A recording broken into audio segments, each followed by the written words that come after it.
सहनावतु सहनौ भुनक्तु सह वीर्यं करवावहै तेजस्विनावधीतमस्तु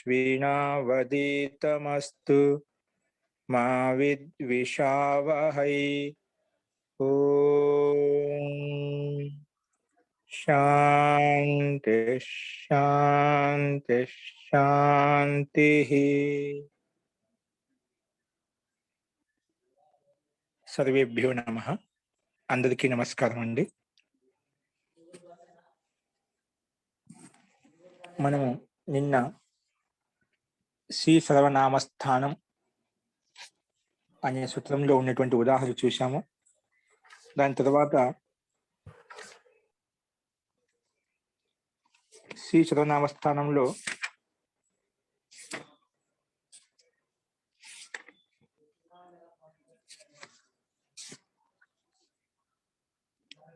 కుండాని వనాని దధీని మధుని త్రపూని జతుని ఈ ఉదాహరణ చూశాము.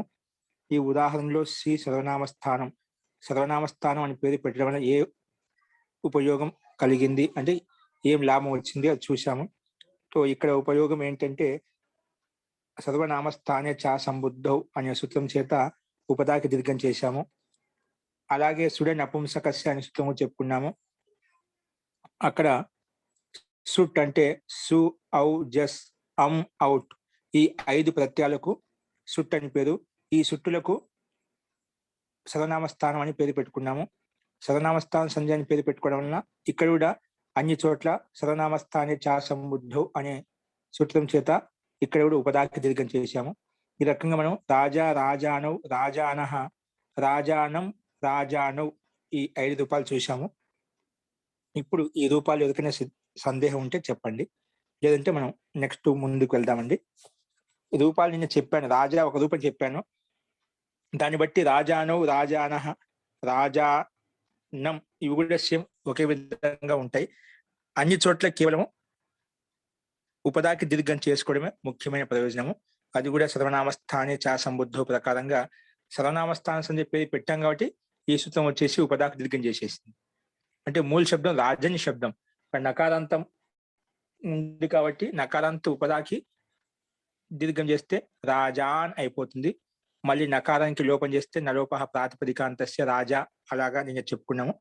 అదేవిధంగా మిగిలిన రూపాలు కూడా చూసామన్నట్టు. మీకు ఎవరికైనా ఇందులో సందేహాలు ఉన్నాయా?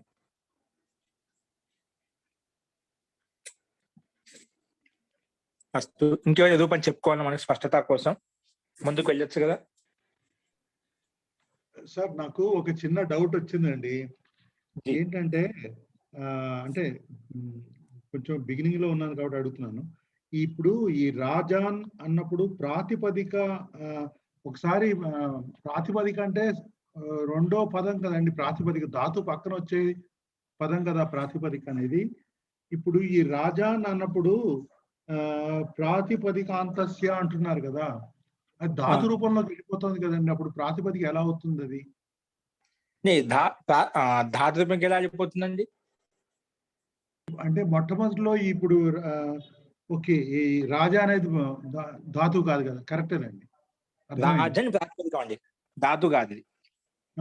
అర్థమైంది సార్. నేను పొరపాటున అడిగాను. అర్థమైంది సార్. ఓకే అండి, అస్తు. సో మిగిలిన రూపాలు అదే విధంగా ఉంటాయి. ఇప్పుడు నెక్స్ట్ నవేతి విభాష రాసుకోండి. నవేతి విభాష మనం ఎప్పుడు చూస్తూ ఉంటాం. విభాష అంటే వికల్పంగా వస్తుంది. వికల్పం ఏ రకంగా వస్తుంది అది మనకి ఈ సూత్రం ద్వారా తెలుస్తుంది. రాసుకోండి. పరిశిష్టంగా చూసుకోండి. Page number 22. Page number 22 screen మీద కూడా కనిపిస్తుంది చూడండి. నవేతి విభాష. చాలా మంది గ్రూప్ రాస్తున్నదండి. అవి ఎవరైనా రాయని వాళ్ళు ఉంటే చూసుకోండి ఏ రకంగా రాశారు. 5 రూపాయలు రాశారు. అవి ఒకసారి మీరు చూసుకుంటే మీకు ఒక ఐడియా, అవగాహన వచ్చేస్తుంది. అస్తు. నవేతి విభాష రాసుకోండి. స్క్రీన్ మీద కనిపిస్తుంది, స్పష్టంగా చూసి రాసుకోండి. నవేతి విభాష.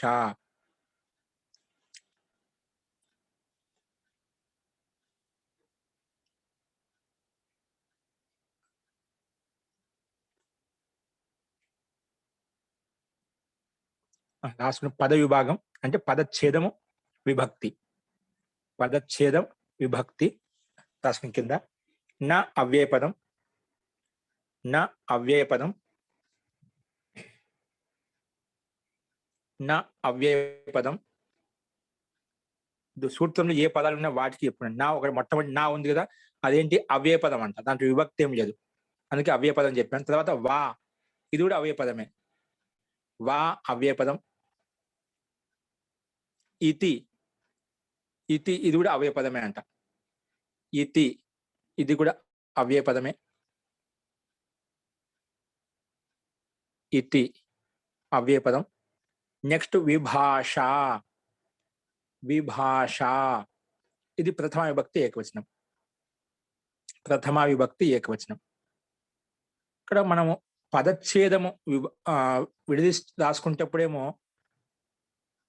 నా వా ఇతి అని పెట్టాం, కానీ పక్కన వేతి ఎలా అయింది, కిందేమో వా ప్లస్ ఇతి అని పెట్టాము,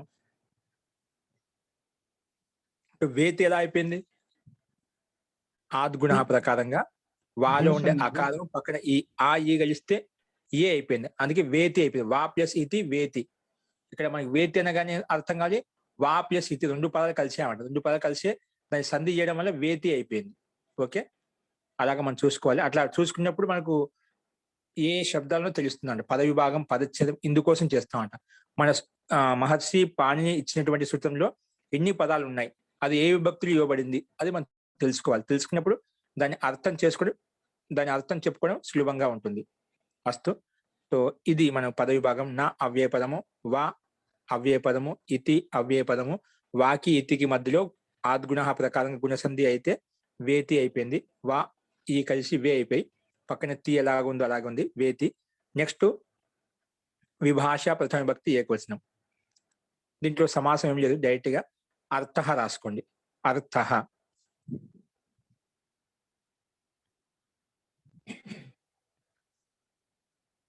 అర్థ.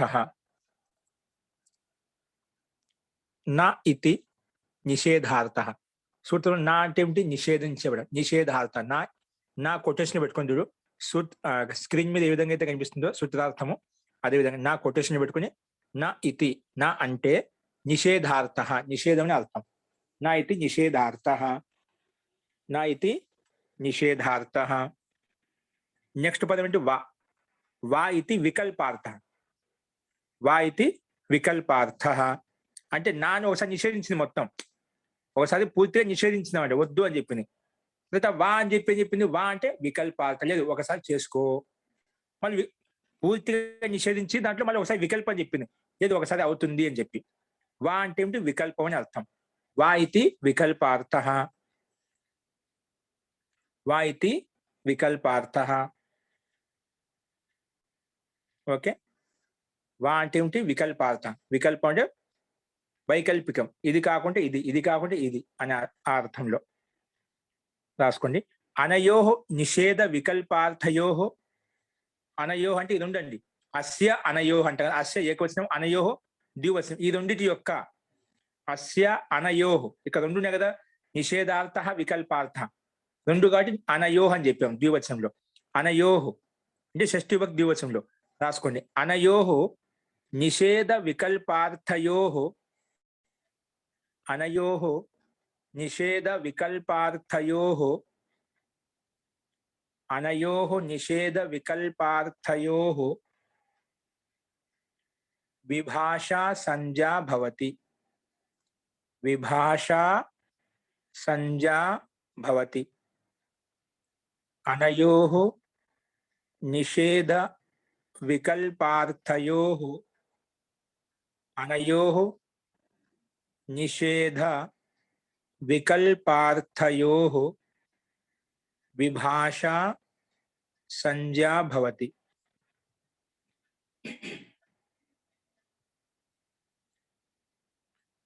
ఇప్పుడు ఏమంటుందండి, నిషేధము వికల్పం ఈ రెండింటినే విభాష అంటాం. ఇప్పుడు అర్థమైంది. ఎప్పుడు విభాష వస్తుంది, విభాష అంటే వికల్పం. అంటే నిషేధం అంటే ఒకసారి నిషేధిస్తుంది, ఒకసారి దాన్ని వికల్పం చేస్తుంది, అంటే ఒకసారి చేస్తుంది, ఒకసారి వద్దని చెప్తే ఒకసారి చేస్తుంది. అట్లా నిషేధ వికల్పార్థయో విభాష సంజ్ఞా భవతి. నిషేధాన్ని వికల్పాన్ని విభాష అంటాం. ఓకేనా. అనయో నిషేధ వికల్పార్థయో, నిషేధం యొక్క వికల్పం యొక్క రెండింటి యొక్క భావం ఏదైతే ఉందో, ఒకసారి నిషేధించాము ఒకసారి వికల్పం చేసుకోమంటున్నాం, దాన్ని విభాష అంటాము అని చెప్పి ఈ సూత్రం ద్వారా చెప్పుకుంటున్నాం అంట. అనయో నిషేధ వికల్పార్థయో విభాష సంజ్ఞా భవతి. విభాష అని పేరు వస్తుంది. విభాష సంజ్ఞా భవతి. విభాష సంజ్ఞా భవతి. ఓకే. అనయో నిషేధ వికల్పార్థయో విభాష సంజ్ఞా భవతి. స్పష్టమైన సూత్రార్థము. నిషేధాన్ని వికల్పాన్ని విభాష అంటాం. ఓసారి నిషేధిస్తుంది, ఓసారి వికల్పం చేస్తుంది. ఈ రెండింటినే నిషేధ వికల్పార్థయో విభాష సంజ్ఞా భవతి అని చెప్పి ఈ సూత్రం ద్వారా తెలుసుకున్నాం మనం. రాసుకుని దీని ఉదాహరణ ఎలాగైనది. శుషావ, శుషావ, శుషావ, కమ శిష్వాయ, శిష్వాయ, శిష్వాయ. నెక్స్ట్ శుషువతు, శుషువతు, శుషువతు, శుషువతు, కమ శిష్వీయతు, శిష్వీయతు, శిష్వీయతు. ఇవి ఎగ్జాంపుల్స్ అని. శుషావ, శిష్వాయ అంటే రెండు రూపాయలు వికల్పం కదా. నిషేధం వికల్పం అంటే ఒకసారి నిషేధం యొక్క రూపం చూపిస్తాము, ఒకసారి వికల్పం యొక్క రూపం. అందుకే రెండు రూపాయలు వచ్చాయి. శుషావ, శిష్వాయ. నెక్స్ట్ ఉదాహరణ శుషువతు, శిష్వీయతు.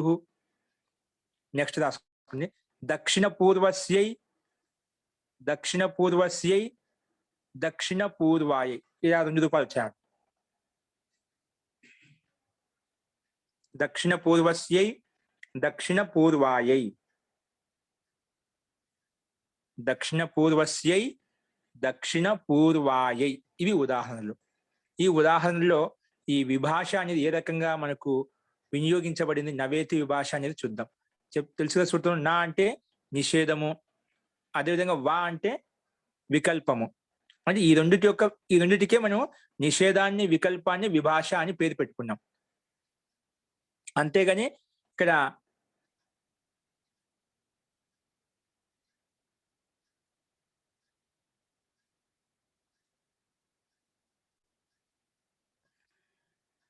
ఇక్కడ శబ్దం అంటే నకారం ఉంది కదా, నాకి కారండి.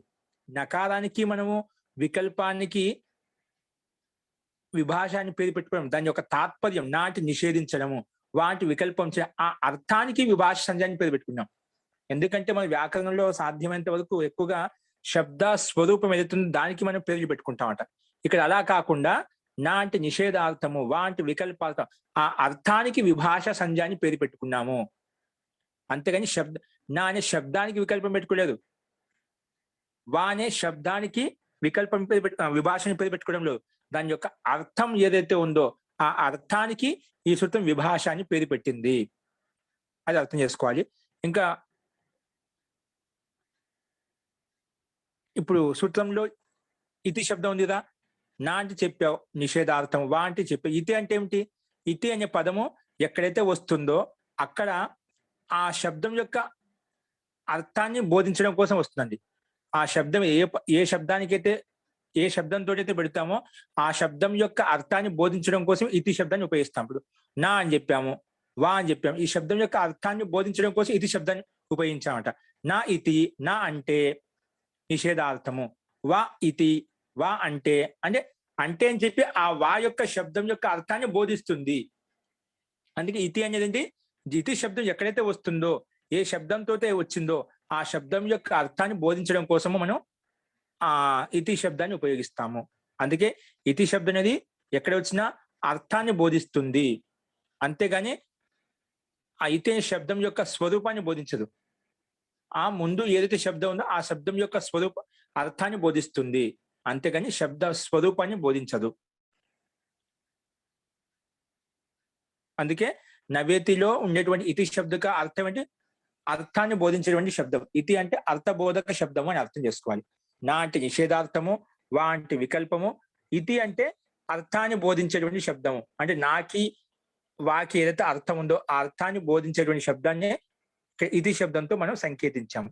అస్తు కుల్ మిలాఖరుకే మొత్తానికి నిషేధము వికల్పం యొక్క స్థితి ఏదైతే ఉందో దానికి మనము నిషేధార్థం వికల్పార్థానికి విభాష అని పేరు పెట్టుకున్నాం ఈ సూత్రం ప్రకారంగా. అవి ఈ మనం ఇప్పుడు చెప్పుకున్నటువంటి ఉదాహరణలో ఎక్కడ ఏ రకంగా వినియోగించబడ్డాయి అనేది మనం చూద్దాము. రాసుకోండి. పరిశిష్టంలోకి వచ్చేసేయండి అందరూ. పరిశిష్ట సంఖ్య వచ్చేసి నీట్గా రాసుకోండి. ఏదైనా కొత్తగా వచ్చినా పర్వాలేదు, ఇక్కడి నుంచి మీరు ఎప్పుడైతే నోట్స్ చెప్తున్నావో అక్కడి నుంచి నీట్గా రాసుకుని చాలండి. అట్లా 4-5 సిద్ధులు బాగా నీట్గా రాసుకున్నారనుకోండి, మిగిలిన సిద్ధులు ఇంతవరకు ఏవైతే చెప్పి అవన్నీ కూడా మనకి ఆటోమేటిక్గా వచ్చేస్తాయి. ఆ రూపరేఖ ఈ రకంగా ఉంటుంది. అది ప్రతిదీ మీరు అర్థం చేసుకోగలుగుతారు. కాబట్టి మనం ఏం రాసుకుని నీట్గా ఉండాలి, వ్యవస్థితంగా ఉంటేనా ఆ ఒక్కదాన్ని బేస్ చేసుకుని ఆధారం చేసుకుని మిగిలిన తెలియని రూపాలు ఏవైతే ఉన్నాయో, రూపసిద్ధి ఏదైతే ఉందో వాటిని అన్నిటిని కూడా మనం అవగాహన చేసుకోవచ్చు అండి, అంటే అర్థం చేసుకోవచ్చు. రాసుకోండి. మొట్టమొదటిది సుషావ. సుషావ ఇది కొంచెం నీట్గా రాసుకోండి. ఇది ఒక్క రూపం తెలిసిందంటే మిగతావన్నీ మనకు చాలా దీన్ని ఆధారం చేసుకుని చాలా రూపాలు ఉంటాయి అన్నమాట. ఒకటి చెప్పు, దీంట్లో ఒకటే చెప్తా. ఇప్పుడు ఇన్ని రూపాలు ఉన్నాయి కదా మనకు, సుషావ, శిశ్వయతు, దక్షిణ పూర్వస్య, దక్షిణ పూర్వాయి, ఇవన్నీ రూపాలు చెప్పుకున్నారా. ఇవన్నీ ఒక్క రూపసిద్ధి తెలుసుకుంటే మిగతావన్నీ రాయాల్సి ఉంటుంది అనమాట.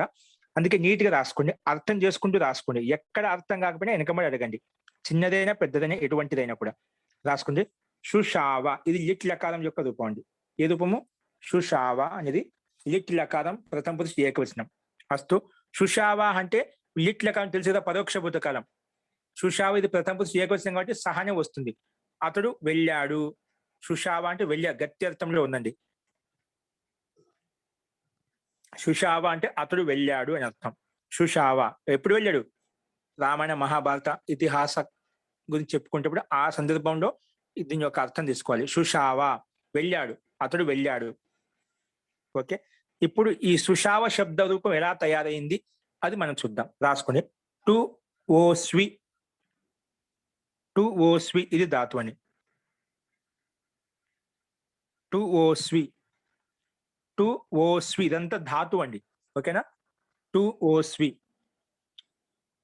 దీనికి ఎదురుగా రాసుకోండి.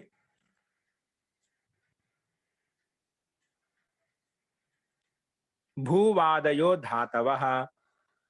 భూవాదయో ధాతవః. భూవాదయో ధాతవః. అనేన సూత్రేణ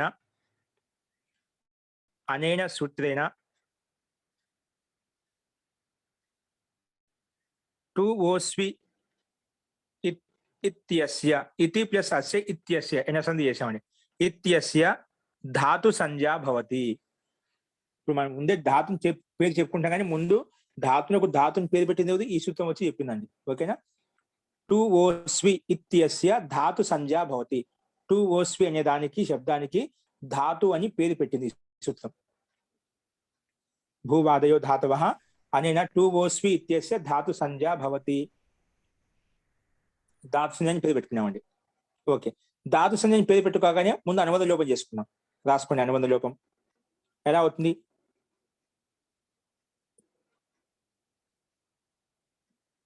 పునరాయండి. టు ఓస్వి ధాతు అనుబంధ లోప కింద రాసుకోండి. అనే సూత్రం ధాతు సంజ్ఞా భవతి రాశాం కదా. పునః ధాతో అనుబంధ లోప కింద రాయండి. ధాతో అనుబంధ లోప. ధాతో అనుబంధ లోప. దీనికి అనుబంధ లోపం ఏమవుతుంది ఎవరైనా చెప్పగలుగుతారా? ధాతో టు ఓస్వికి ధాతుని పేరు పెట్టినాము, ఆ ధాతువులు అనుబంధ లోపం చేసుకోవాలి. అనుబంధ లోపం ఎలా అవుతుంది? ఆది ఇంటుడవతో ఎవరికి లోపం చేస్తామండి? చుట్టూ.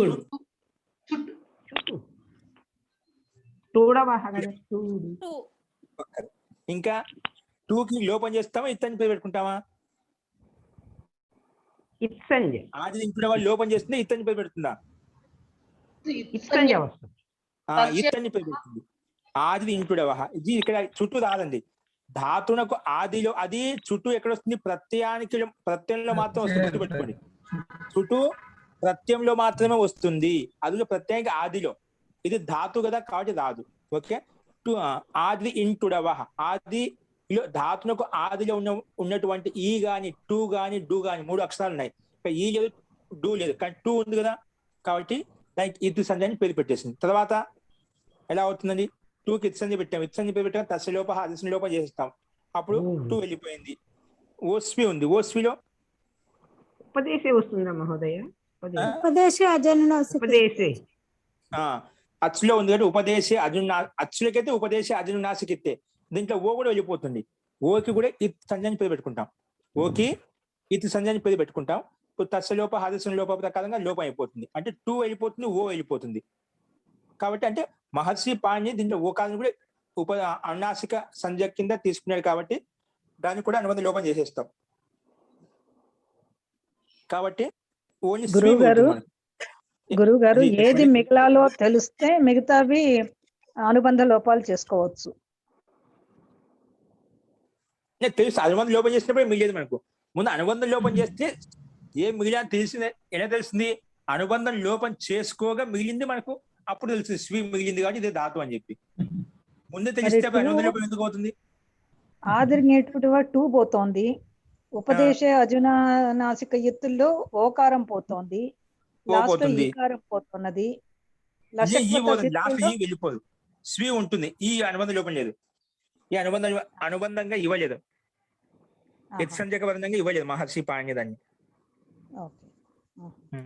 ఇవి ఎలా తెలుస్తాయంటే ఎక్కడ పెట్టుకోవాలంటే ఆ ధాతుపాఠంలో కొన్ని చెప్పాడు, ఏవి సంజక వర్ణాలు ఏవి కాదని చెప్పి. ధాతుపాఠం కంఠస్థం చేసుకున్నప్పుడు మనకు కొన్ని గురువులు చెప్తూ ఉంటారు, ప్రయోగాన్ని బట్టి మనకు అర్థం అవుతుందండి. ఏ ధాతుకు సంజయ పేరు పెట్టారు, ఏ ధాతుకు పెట్టలేదని చెప్పి ప్రయోగాన్ని బట్టి అర్థం అవుతుంది. ఇక్కడ 2కి ఓకే, టుకారానికి ఓకారానికి సంఖ్యలు వస్తున్నాయి. సంజయ పేరు పెట్టుకో, సంజయ పేరు వచ్చాయి. తర్వాత తస్యలోపహ వచ్చేసి లోపం చేసింది. లోపం అంటే ఏమిటన్నప్పుడు అదర్శనం లోపహ అని చెప్పింది. కనిపించకుండా చేయడానికి లోపం అంటాం. సో కనిపించకుండా చేసాం, ఏం చేసి కింద రాసాం, స్వీ వచ్చింది అన్నమాట. ఓకేనా? స్వీ మూల ధాతు ఏం మిగిలింది మనకు? అనుబంధ లోపం చేసుకోగా స్వీ మిగిలింది. ఓకే, ఇప్పుడు దీనికి వెళ్తాం కదా అండి. ధాతోహు ఇదం అధికార సూత్రం. ధాతోహు ఇదం అధికార సూత్రం, దీని అధికార సూత్రం అంట. అస్మిన్ అధికారే, ధాతుకు అధికారం అనమాట. ధాతు వచ్చిందంటే ధాతుకు అధికారంలోకి ప్రతి తెచ్చుకోవాలంట. సత్యాలను కూడా ధాతుకు అధికారంలో ఉన్నాయి, అందుకే ధాతోహు ఇదం అధికార సూత్రం. అస్మిన్ అధికారే, ఈ అధికారంలో, ఈ అధికారం ధాతు యొక్క అధికారంలో. అస్మిన్ అధికారే ఏముందంట? పరోక్షే లిట్ రాయండి. పరోక్షే లిట్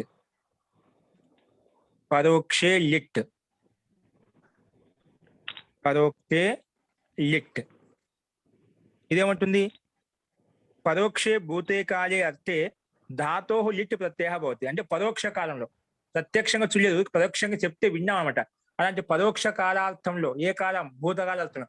పరోక్షే భూతే కాలే అర్థే, భూతకాల అర్థంలో ధాతు చేత లిట్ ప్రత్యయో భవతి, లిట్ ప్రత్యయం వస్తుంది అని చెప్పి ఈ సూత్రం చెప్పింది. రాసుకున్నా?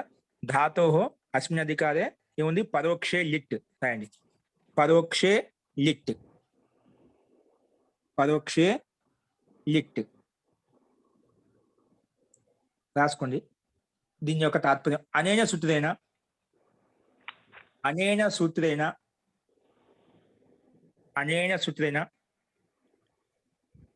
పరోక్షే భూతే కాలే అర్థే, పరోక్షే భూతే కాలే అర్థే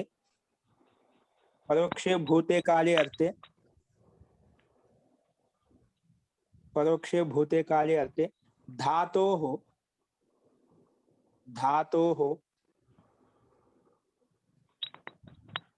लिट् प्रत्ययः भवति. धातोः किं भवति? लिट् प्रत्ययः भवति. చూడండి, స్క్రీన్ మీద కనిపిస్తుంది. ఇక్కడ అనద్యతనే పరోక్షే భూతే అర్థే అట్లా చెప్పా. ఏదైనా ఒకటే తాత్పర్యం. పరోక్షే భూతే అర్థే ధాతోః లిట్ ప్రత్యయः భవతి. ఇక్కడ డైరెక్ట్ గా ప్రత్యయ పరస్థుడు అక్కడే కలిపి ఇచ్చాను. ప్రత్యయ పరశ్చ భవతి, ప్రత్యయం ఎప్పుడు పరంగానే వస్తుంది అని చెప్పి అక్కడ కూడా కలిపి ఇచ్చామట. అనద్యతనే పరోక్ష అంటే ఈ రోజు జరిపిన భూతకాలం కాదు, అంటే పూర్వకాలం జరిగినటువంటి, అంటే అతి ప్రాచీనంలో జరిగినటువంటి భూతకాలం. అందుకే అనద్యతన పరోక్షే భూతే అర్థం ఇచ్చామన్నమాట. అస్తు పరోక్షే భూతే అర్థే ధాతు వర్తమానాత్ ధాతు లిట్ ప్రత్యయ పరశ్చ భవతి. ఓకేనా, ప్రత్యయం ఎప్పుడు వస్తుంది? పరంగానే వస్తుంది, ప్రత్యయ పరశ్చ ప్రకారంగా. రాయండి ధాతు ఏంటి కదా, స్వీ ధాతు, స్వీ ధాతుకి పక్కన రాయండి స్వీ లిట్. ఓకేనా, స్వీ లిట్, స్వీ లిట్. ఇప్పుడు లిట్ కి అనుబంధ లోపం చేసుకోండి. ముందు లిట్ కి అనుబంధ లోపం చేయండి. పరస్మై పదాన ముందు లిట్ కి అనుబంధ లోపం చేస్తే ఏమవుతుంది? టకారానికి హలంత్యం, లిట్లో ఉండే ఇకారానికి ఉపదేశే అజనునాసిక ఇత్. తో రెండింటికి ఇత్ అని పేరు పెట్టుకోగానే తస్సులోప అదర్శనం లోపం చేస్తే ఏం మిగులుతుంది? ఇల్లు, లకారం మిగులుతుంది. కాబట్టి రాయండి, డైరెక్ట్ రాయండి. లిట్ ప్రత్యయస్య అనుబంధ లోప, లిట్ ప్రత్యయస్య అనుబంధ లోప. సో అనుబంధ లోపం చేస్తే ఏం మిగులుతుంది మనకు? రాయండి, కింద రాయండి. ఇప్పుడు అనుబంధ లోపం అని చెప్పి అనుబంధ లోపం చేస్తే ఏం మిగులుతుందో ఆ స్థితి చూపించాలి మనం వెనకబడే. ఏ పని చెప్తామో ఆ పని ఏంటనే చూపించాలి అక్కడ. అప్పుడు ఏం మిగిలింది మనకు? స్వీ ఇల్లు, స్వీ ఇల్లు అంటే ఇకారం వెళ్ళిపోయింది, టకారం వెళ్ళిపోయింది. ఇల్లు లకారం మాత్రం హలంత మిగిలింది, స్వీ ఇల్లు. ఇప్పుడు దీనికి ఎదుగు రాయండి లస్య. తిబాది ఉత్పత్తి, స్వాది ఉత్పత్తి ఏ విధంగా చేస్తాము, స్వాదికి ఉత్పత్తి ఎలాగ చేస్తాము, తిపాదికి ఉత్పత్తి కూడా చేసుకోవాలి మనం. రాసుకోండి తిబాది ఉత్పత్తి. ఓకేనా, ఇల్లు స్వీ ఇల్లు మిగిలింది కదా, దానికి ఎందుకు రాయండి లస్య, లస్య, లస్య. ఇదం అధికార సూత్రం, ఇదం అధికార సూత్రం. అస్మిన్ అధికారే, అస్మిన్ అధికారే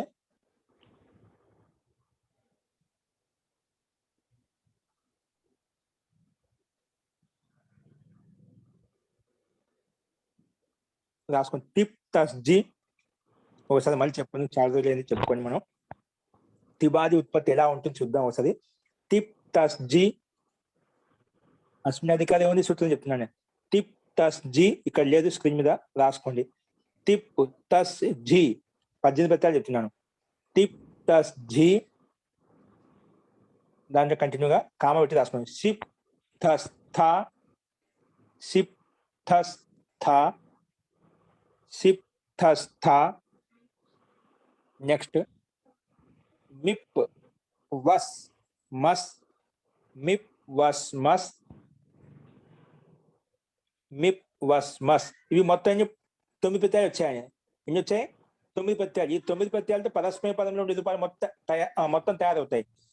తిప్ తస్ జీ అంటే భవతి భవత భవంతి, సిప్ తస్ థా అనే భవసి భవత భవత, మిప్ వస్ మస్ ఈ 3 ప్రత్యయాలతో భవామి భవావహ భవామహ. క్రమంగా ఈ ప్రత్యయాలతో 9 మనకు తయారయ్యాయి అన్నమాట. ఓకే, నెక్స్ట్ దాంట్లో రాసుకోండి. తా దాంట్లో క్రమంగా త ఆతాం ఝ, త ఆతాం ఝ ఇవి ఆత్మీయ పదంలో వచ్చేటువంటి ప్రత్యయాలండి. త ఆతాం ఝ. ఠాస్, నెక్స్ట్ ఠాస్ ఆథాం ద్వం, ఠాస్ ఠాస్ ఆథాం ద్వం, ఠాస్ ఆథాం ద్వం, ఠాస్ ఆథాం ద్వం. నెక్స్ట్ ఇట్ వహి మహింగ్, ఇట్ వహి మహింగ్, ఇట్ వహి మహింగ్. ఇవి మొత్తం 18 ప్రత్యయాలండి. ఈ తా ఆతాం ఝ, థాస్ ఆథాం ద్వం, ఇట్ వహి మహింగ్ ఈ 9 ప్రత్యయాలు ఆత్మీయ పదంలో ఉపయోగిస్తాం. ఆత్మీయ పదంలో రూపాలు ఎప్పుడు తయారు చేయాలన్నా ఈ 9 ప్రత్యయాలు వచ్చేసి క్రమంగా మనకు 9 రూపాయలు తయారవుతాయి. ఓకే, మొత్తం ఇది ఒకే సూత్రం అండి. ఈ దీంట్లో మొత్తం 18 ప్రత్యయాలు ఉన్నాయి. వీటినే థింగ్ అంటాం.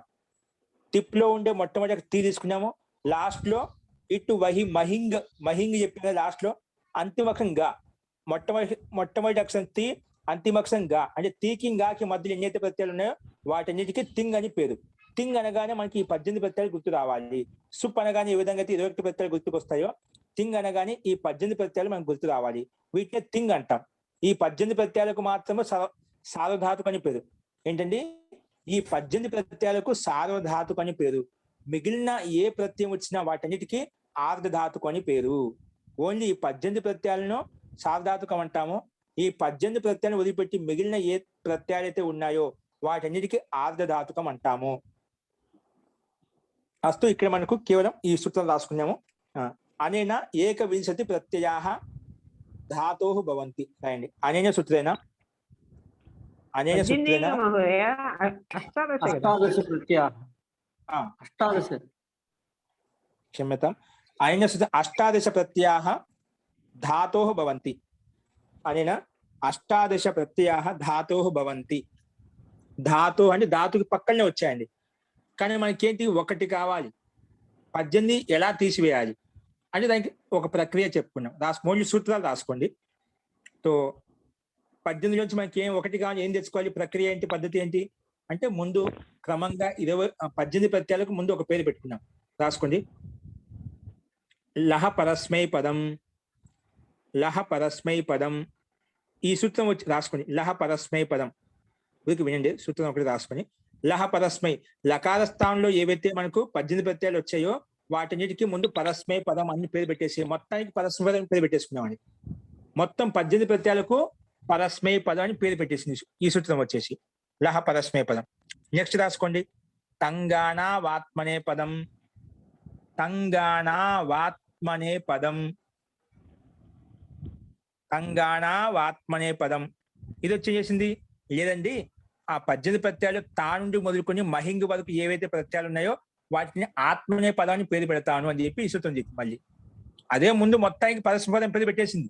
కానీ ఈ తంగాణ వాత్మనే పదం రాసుకోండి. తంగాణ వాత్మనే పదం అనేన సూత్రేణ రాసుకోండి. అనేన సూత్రేణ తా ఇతి ఆరభ్య, తా ఇతి ఆరభ్య మహింగ్ పర్యంతం. అనేన సూత్రేణ తా ఇతి ఆరభ్య మహింగ్ పర్యంతం ఆత్మనే పద సంజ్ఞా భవతి. ఆత్మనే పద సంజ్ఞా భవతి. ఆత్మనే పద సంజ్ఞా భవతి. ఆత్మనే పద సంజ్ఞా భవతి. ఓకేనా? తో ఈ తాండు మొదలుకొని తా, ఆతాం, ఝా, థాస్, ఆథాం, ధ్వం, ఇట్, వహి, మహింగ్ వీటికేమో ఆత్మీయ పదం అని పేరు పెట్టేసింది. ఈ రకంగా రెండు భాగాలు అయిపోయాయి. అదేమో ముందు పరస్మై పదం పెట్టగానే ఇది వచ్చేసి లేదంటే తాండు మొదలుకొని మహింగ్ వరకు ఆత్మీయ పదం పేరు పెడతా అని చెప్పింది. కాబట్టి ఇంకా పైవి ఆల్రెడీ మనం పరస్మై పద సంజ్ఞ పేరు పెట్టుకున్నాం కదా, ఆ రకంగా పరస్మై పదంగా ఉండిపోయి మిగిలిన 9 ప్రత్యయాలు ఆత్మీయ పదంగా మిగిలిపోయాయి. ఆ రకంగా రెండు రకాలుగా విభజింపబడ్డాయి. 18 ప్రత్యయాలు 9 పరస్మై పదాలు, 9 ఆత్మీయ పదాలుగా విభజింపబడ్డాయి. సరే, కానీ పరస్మై పదాలు ఆత్మీయ పదాలు అని చెప్పి విభాగం జరిగింది. కానీ దాంట్లో ఏం తెచ్చుకోవాలి, దానికి సమాధానం ఎలా అనే దానికి రాసుకోండి. శేషాత్ కర్తరి పరస్మై పదం కింద రాసుకోండి. శేషాత్ కర్తరి పరస్మై పదం, శేషాత్ కర్తరి పరస్మై పదం. ఇది వచ్చేసి పరస్మై పదం తెచ్చుకో అని చెప్పింది. మనకు రెండు భాగాలు చేసుకునేటప్పుడు పరస్మై పదం, ఆత్మీయ పదం చెప్పి ఈ సూత్రం చెప్పి శేషాత్ కర్తరి పరస్మై పదం అనేన పరస్మై పదం భవతి అంటే పరస్మై పదం తెచ్చుకో అని చెప్పింది. పరస్మై పదం భవతి. శేషాత్ కర్తరి పరస్మై పదం. ముందు సూత్రం రాయండి. శేషాత్ కర్తరి పరస్మై పదం. శేషాత్ కర్తరి పరస్మై పదం రాసుకోండి. అనేన, అనేన కర్తరి అర్థే పరస్మై పదం భవతి. కర్తరి, శేషాత్ కర్తరి ఉందిగా, కర్తరి అర్థే పరస్మై పదం భవతి అంటే పరస్మై పదం వస్తుంది అని చెప్పింది. ఇప్పుడు పరస్మై పదం భవతి అంటే ఆటోమేటిక్ గా ఆత్మీయ పదం వెళ్ళిపోతుంది అన్నమాట. ఇప్పుడు రెండు ఉన్నాయి మనకు, పరస్మై పదం కావాలన్నా ఆత్మీయ పదం కావాలంటే ఈ సూత్రం చెప్పింది పరస్మై పదం భవతి అని చెప్పింది. అంటే పరస్మై పదం భవతి అయినా కానీ ఆత్మీయ పదం ఆటోమేటిక్ వెళ్ళిపోతుంది. కానీ పరస్మై పదంలో మన నిర్ణయం కాదు. అక్కడ 9 ప్రత్యయాలు ఉన్నాయి, పరస్మై పదాలు ప్రత్యయాలు ఉన్నాయి, 9 ఉన్నాయి. ఆ 9లో ఏం తెచ్చుకోవాలి, దానికి నిర్ణయం కోసం రాసుకున్నాం. తింగస్ త్రీణి త్రీణి ప్రథమ మధ్యమోత్తమాః. తింగస్ త్రీణి త్రీణి ప్రథమ మధ్యమోత్తమాః. తింగస్ అంటే తిప్పు తస్దించి మొదలుకోమని చెప్పి 18 ప్రత్యయాలు, వాటిని తింగస్. తింగస్ త్రీణి త్రీణి, మూడిట్లకు ప్రథమ మధ్యమోత్తమాః తింగస్త్రీణి త్రిణి ప్రథమ మధ్యమోత్తమాః ప్రథమ మధ్యమోత్తమాః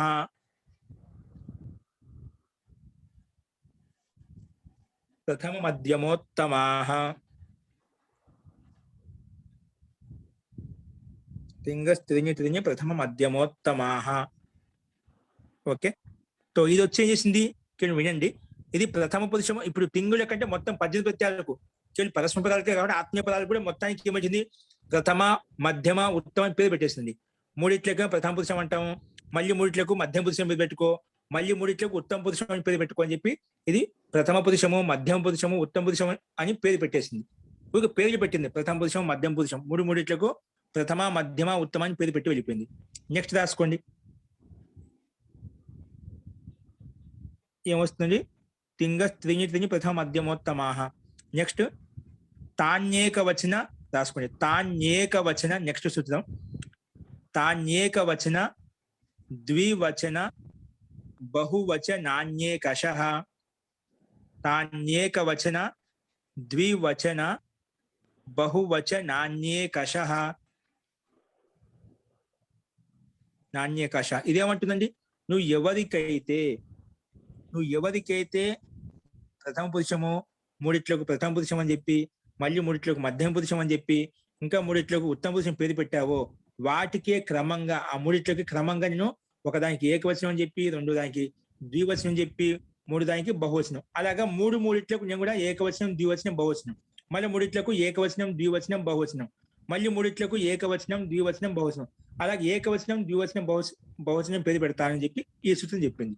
నువ్వు ఎవరికైతే ప్రథమ పురుషం మధ్యమ పురుషం ఉత్తమ పురుషం పేరు పెట్టావో అందులో ఉన్నటువంటి ప్రత్యయాలకి నేను క్రమంగా ఏకవచనం ద్వివచనం బహువచనం పేరు పెడతానని ఇది వచ్చి చెప్పింది అన్నమాట. అందుకే తాని ఏవి, నువ్వు ప్రథమ మధ్యమ ఉత్తమ అని వాటికి తాని ఏకవచన ద్వివచన బహువచన సంజకాని భవంతి, అవి ఏకవచన ద్వివచన బహువచన రూపాలుగా పేరు పెట్టబడతాయి. ఓకే, ఈ సూత్రం ప్రకారంగా వచ్చాయి. ఓన్లీ సూత్రం రాసుకోండి. నెక్స్ట్ ఏం జరిగింది, సరే దీనివల్ల నువ్వు ప్రథమ పురుషం మధ్యమ పురుషం ఉత్తమ పురుషం అని చెప్పి దాంట్లో ఏకవచనం ద్వివచనం బహువచనం కూడా ఉంటాయని చెప్పి స్పష్టంగా చెప్పాం. కానీ అందులో కూడా ఏం తెచ్చుకోవాలి, విభాగం చేసుకున్నా బాగానే ఉంది, కానీ మనకు ఏం కావాలి దానికి నిర్ణయం కోసము శేషే ప్రథమ రాసుకోండి.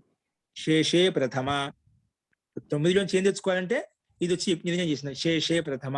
నువ్వు శేషం అంటున్నావు కదా, కర్తరి అర్థంలో అంటున్నావు కాబట్టి శేషే ప్రథమ వచ్చేసి శేషే ప్రథమ విభక్తి భవతి అని చెప్పింది. సారీ, ప్రథమ పురుషో భవతి, శేషే కర్తరి వాచ్యే ప్రథమ పురుషో భవతి అంటుంది సూత్రం. రాసుకోండి, శేషే ప్రథమ, శేషే ప్రథమ కాదు, శేషే ప్రథమ, శేషే ప్రథమ. అనేన సూత్రేణ ప్రథమ పురుషో భవతి, అనేన సూత్రేణ ప్రథమ పురుషో భవతి అని చెప్పింది. ఓకేనా, ఇప్పుడు మనకు ఆ 9కి ఏం తెచ్చుకోవాలి అంటే ప్రథమ పురుషో భవతి అని చెప్పింది. ఓకే, సో ప్రథమ పురుషంలో కూడా మళ్ళీ 3 ఉన్నాయి, ఏకవచనం ద్వివచనం బహువచనం. ఏం తెచ్చుకోవాలి, ప్రథమ పురుషం అనగానే 3 వచ్చేసాయి. ఓకే, సో రాసుకోండి, 3 వచ్చేసాయి, కానీ మనకు ఒకటే కావాలి. దాని నిర్ణయం కోసం మళ్ళా రాసుకోండి, ద్వేకయోర్ ద్వివచనైక వచనే రాసుకోండి. దాని కిందనే ద్వేకయోర్ ద్వివచనైక వచనే, ద్వేకయోర్ ద్వివచనైక వచనే ఇది వచ్చిందా. ఆ మూడిట్లో కూడా ఏం తెచ్చుకోవాలి అని సంశయ నివృత్తి కోసము ఈ సూత్రం వచ్చేసి చెప్పింది. ఏం చెప్పింది, ద్వేకయోర్ ద్వివచనైక వచనే అంటే రాసుకోండి, అనేన ఏకవచన వివక్షాయాం ఏకవచన ప్రత్యయ భవతి అని చెప్పింది. అనేన సూత్రేణ ఏకవచన వివక్షాయాం ఏకవచన ప్రత్యయ తిప్ భవతి, ఏకవచన వివక్షాయాం ఏకవచన ప్రత్యయ తిప్ భవతి, ఏకవచన వివక్షాయాం ఏకవచన ప్రత్యయ తిప్ భవతి. ఓకే, ఈ సూత్రం ప్రకారంగా మనకు ఏకవచన వివక్ష కావాలి, ఏకవచనం తెచ్చుకో, ద్వివచన వివక్ష ఉంటే ద్వివచనం తిప్ తస్ తెచ్చుకో. ఇక్కడ ఏకవచన వివక్ష ఉంది కాబట్టి మనకు సుషావ ఏకవచనంలో ఉంది రూపం, కాబట్టి ఏకవచనం తిప్పు తెచ్చుకుందామండి. ఓకేనా, ఇప్పుడు ఆ లకార స్థానంలో టిప్పు తెచ్చుకోవడానికి ఇంత ప్రక్రియ చేసామని. దీన్ని తిబాది ఉత్పత్తి అంటాం. టిప్ ఆదికి ఉత్పత్తి, తిబాది ఉత్పత్తి. తిప్పులో ఉండే పకారానికి బకారం అయిపోతుంది, జలాం జశోంతే ప్రకారంగా. అలాగే తిబ్ అయిపోయింది. తిబ్ ఆది ఉత్పత్తి అంటే తిప్ తస్ జి, సిప్ తస్ థ ఇవి చెప్పాను. మనం చెప్పిన కదా ప్రత్యయాలు 18 ప్రత్యయాలు, వీటిని తిబాది ఉత్పత్తి అంటే ఈ ప్రత్యయాలు తెచ్చుకోవడానికి చేసేటువంటి ప్రక్రియ ఏదైతే ఉందో దాన్ని తిబాది ఉత్పత్తి అంటాం. అదే సు ఔ జస్ట్ తెచ్చుకోవడానికి ప్రక్రియ ఏదైతే ఉందో దాన్ని సుబాది ఉత్పత్తి అంటాం. ఓకేనా? అస్తు. ఇది తిబాది ఉత్పత్తి ప్రకారం ప్రకార స్థానంలో మనము తిప్ తెచ్చుకున్నాం. ఓకేనా? ఇల్లు స్థానం తిప్ వచ్చింది. దాని కింద ఏకవచన వివక్షాయం తిప్ ప్రత్యయ లకార స్థానే భవతి. దాన్ని ఏకవచన వివక్షాయం తిప్ ప్రత్యయ లకార స్థానే భవతి. లకార స్థానే భవతి. లా కదా, లా స్థానంలో ఇవన్నీ వచ్చాయన్నమాట. అందులో మనం ఒకటి తెచ్చుకున్నాం నిర్ణయం చేసుకుని. లకార స్థానే తిప్ ప్రత్యయ భవతి. ఇప్పుడు అండి స్వీ తిప్ కింద ఇదంతా పూర్వవర్తి పెట్టేశాయండి. ఇదంతా కూడా పూర్వవర్తి అని చెప్పి డైరెక్ట్ తెచ్చేసుకోవద్దు. కాబట్టి ఒకసారి ప్రారంభంలో మళ్ళీ చాలా రోజులు ముందు చెప్పుకున్నా కదా, అభ్యాసం కోసం మళ్ళీ చెప్పించాను. నెక్స్ట్ టైం నేను ఇలా తిప్ తస్ జి ఏ ప్రత్యయాలు తీసుకున్నా డైరెక్ట్ గా ప్రథమ పురుషు ఏకవచన తిప్ ప్రత్యయ భవతి, మధ్యమ పురుషు ద్వివచనంలో తస్ ప్రత్యయ భవతి, లేదా ఉత్తమ పురుషు ఏకవచనంలో ఇది వస్తుంది అని చెప్పి డైరెక్ట్ గా రాసేసుకుందాం. ప్రక్రియ అలవాటు కోసం ఒకసారి చెప్పేశాను. అస్తు. ఇప్పుడు స్వీట్ టిప్ వచ్చిందండి. ఇల్లు స్థానంలో తిప్ వచ్చింది. ఇప్పుడు దీనికి స్వీట్ టిప్, దీనికి ఎదురుగా రాయండి. మళ్ళీ దీనికి ఎదురుగా రాయండి. పరస్మై పదానాం అక్కడే ఉంది, స్క్రీన్ మీద చూసుకోండి. పరస్మై పదానాం స్క్రీన్ మీద సూత్రం కనిపిస్తుంది చూడండి. పరస్మై పదానాం నల తుసూస్ థల తుష నల్వమాహ.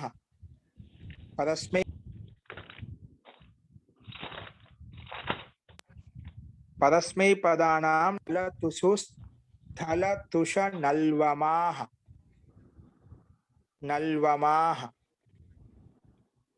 ఇది సూత్రం అండి. ఇదేం చూడు, మొట్టమొదటి పరస్మై పదానాం షష్ఠి విభక్తి బహువచనం అండి. అంటే పరస్మై పదంలో ఉండే ప్రత్యయాల స్థానంలో, పరస్మై పదం ఆత్మీయ పదం రెండు భాగాలు విభజించుకునే కదా ప్రత్యయాలు మనం. ఆ పరస్మై పదానం అంటే పరస్మై పదంలో ఉన్నట్టు ప్రత్యయం యొక్క స్థానంలో, అంటే పరస్మై పదం యొక్క స్థానంలో ఏంటి నల తుసు స్థల నల్ వమాహ ఈ రకంగా ఈ పదాలు వస్తాయంట. ఇవి పక్కన రాసుకోండి, చెప్తాను. పక్కన రాసుకోండి. అంటే ఇప్పుడు తిప్ మనకి పైన చెప్పుకున్న తిప్ తస్ జీ ఉన్నాయి, అవి వాటి స్థానంలో తిప్పు స్థానం ఇవి వస్తాయండి. కాబట్టి ప్రక్కన రాసుకోండి. తిప్ ఈజ్ ఈక్వల్ టు నల్.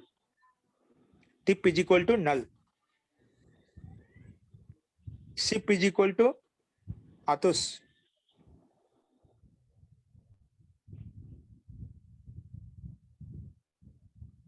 సిప్ ఈజ్ ఈక్వల్ టు అతుస్. తిప్ ఈజ్ ఈక్వల్ టు అంటే తిప్పు స్థానం నల్ వస్తుంది. అదేవిధంగా సిప్ ఉందనుకోండి, తిప్ తస్ ఉంటే దాంట్లో తస్ స్థానం వస్తుంది, అతుస్ రాయండి. తస్ ఈజ్ ఈక్వల్ టు అతుస్. నెక్స్ట్ ఏంటి, తిప్ తస్ జీ. జీ ఈజ్ ఈక్వల్ టు ఉస్. జీ ఈజ్ ఈక్వల్ టు ఏమొస్తుంది, ఉస్. అంటే జీ స్థానం ఉస్ వస్తుంది అన్నమాట. ఓకేనా? ఈ ప్రథమ పురుషంలో ఏకవచనం ద్వివచన బహువచన స్థానంలో ఇవి వచ్చే క్రమంగా. నెక్స్ట్ ఏంటి, సిప్ స్థానంలో ఏమొస్తుంది, సిప్ ఈజ్ ఈక్వల్ టు థల్. లా హలంతోనే సిప్ ఈజ్ ఈక్వల్ టు థల్. ఇక్కడ మనకు సూత్రంలో ఉన్నాయండి, ఇప్పుడు స్క్రీన్ మీద కనిపిస్తుంది మనకు. చూసి రాసుకోండి. నల్ అతుస్ ఉస్ అని. సిప్ ఈజ్ ఈక్వల్ టు అతుస్. స్క్రీన్ మీద కనిపిస్తున్నాడు. సిప్ ఈజ్ ఈక్వల్ టు అతుస్. సిప్ ఈజ్ ఈక్వల్ టు ఏంటి, థల్ అండి. సిప్ ఈజ్ ఈక్వల్ టు థల్. నెక్స్ట్ సిప్ థస్ స్థానంలో మహాప్రాణం థస్ ఈజ్ ఈక్వల్ టు అతుస్. ఇక్కడ అతుస్ మహాప్రాణం వస్తుంది. థల్ ఈజ్ ఈక్వల్ టు అతుస్. ఇంకా చూసి ఇవన్నీ ఇక్కడ కనిపించారు. నేను రెడ్ పెన్తో అండర్లైన్ చేశాను, అవి చూసుకోండి. సిప్ స్థానంలో థల్ వచ్చింది, మళ్ళీ థస్ స్థానంలో అతుస్ వస్తుంది, అతుస్. నెక్స్ట్ సిప్ తస్ థా, ఒత్తు థా మహాపదం. థా ఈజ్ ఈక్వల్ టు ఆ. థా ఈజ్ ఈక్వల్ టు ఆ, థా స్థానం ఆ వస్తుందంట. థా ఈజ్ ఈక్వల్ టు ఆ. నెక్స్ట్ మిప్పు, తిప్ తస్ జి సిప్ తస్ థా, ఉత్తమ పురుషం ఏకవచనం వస్తుంది మిప్ అండి. మిప్ ఈజ్ ఈక్వల్ టు నల్, మళ్ళీ మిప్పు స్థానం నల్ వస్తుందంట. మిప్ ఈజ్ ఈక్వల్ టు నల్. తర్వాత మిప్ వస్, వస్ ఈజ్ ఈక్వల్ టు వా, వస్ ఈజ్ ఈక్వల్ టు వా. నెక్స్ట్ మస్ ఈజ్ ఈక్వల్ టు మా, మస్ ఈజ్ ఈక్వల్ టు మా. ఇవి ఆదేశాలండి. అంటే 9 గురుగారు, ప్రత్యయాలకు 9 ఆదేశాలు వచ్చాయన్నమాట ఈ సూత్రం ప్రకారంగా. పరస్మయ పదంలో ఉండే ప్రత్యయాల స్థానంలో తిప్ తస్ జి సిప్ తస్ థా మిప్ వస్ మస్ ఈ 9 ప్రత్యయాల స్థానంలో 9 ఆదేశాలు వచ్చాయి. ఏవచ్చాయి?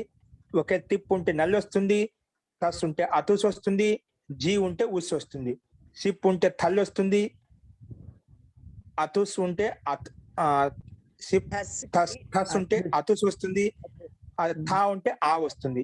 అదే ఒకవేళ ముప్పు ఉంటే మిప్పు స్థానంలో ఆ తెచ్చుకోవాలి, వస్ ఉంటే వా వస్తుంది, ఒకవేళ మస్ తెచ్చుకుంటే మా వస్తుంది దాని స్థానంలో. ఓకేనా? ఇవి ఆదేశాలు. ఇక్కడ మనం ఒకటే చూస్తాము, ఇక్కడ చెప్పాను సూత్రం వచ్చింది కాబట్టి మీకు ఎందుకంటే మాటికి వస్తూ ఉంటుంది. ఇది గుర్తుపెట్టుకుని పరస్మయ పద స్థానం 9 ప్రత్యయాలకు 9 ఆదేశాలు ఇచ్చారు ఇక్కడ. అవి కూడా ఎక్కడ? లిట్ లకారంలో మాత్రమే. లిట్ లకారంలో ఎప్పుడు తెచ్చుకున్నా ఈ 9 ప్రత్యయాల స్థానంలో 9 ఆదేశాలు కంపల్సరీగా వస్తాయి.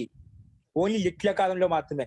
లిట్ లకారం పరస్మయ పదంలో మాత్రమే ఇవి ఖచ్చితంగా వస్తాయి. 9 ప్రత్యయాలకు 9 ఆదేశాలు. ఓకేనా? ఇక్కడ మనకేంటి టిప్ వచ్చిందండి. ఏం తెచ్చుకున్నామని ఇప్పుడు? మిప్పుకి ఏంటి సార్? ఏంటంటే ఇప్పుడు మిప్పుకి ఏంటి చెప్పారు? మిప్పు నల్ వస్తుందండి. మిప్పు స్థానం నల్ వస్తుంది.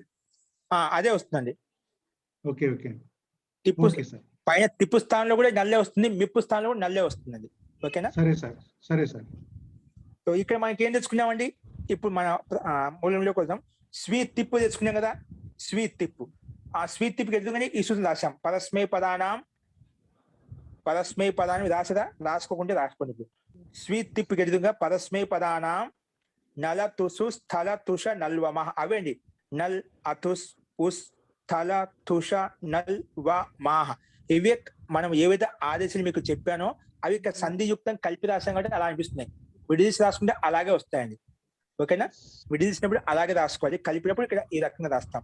పరస్మయ పదానాం పరస్మయ పద స్థానంలో ఏమొస్తాయి? నల్ అతుస్ ఉస్ థల్ అతుస్ వా, థల్ అతుస్ ఆ, నల్ వా మాహ. ఇవి మొత్తం 9కి 9 ఆదేశాలు. ఓకేనా? సో అనేనా ఇప్పుడు డైరెక్ట్ చెప్తున్నాను. అనేనా సూత్రేణ తిప్పు స్థానే నల్ ఆదేశ భవతి.